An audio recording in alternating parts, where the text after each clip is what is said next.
Hi, my name is Jean-Luc from MEDICOR LAB.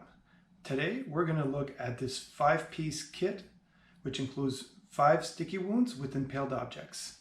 It includes 1 wound with a screw, with a knife, a fishing hook, a nail, and a broken piece of glass. All of these sticky wounds are extremely realistic, easy to stick, and they do not require adhesive. And they're easy to clean and maintain.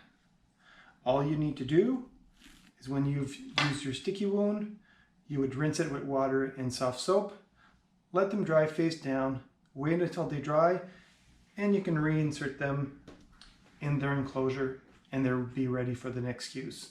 If you have any questions, please don't hesitate to contact us, and don't forget to subscribe to our YouTube channel for a weekly update. Thank you so much.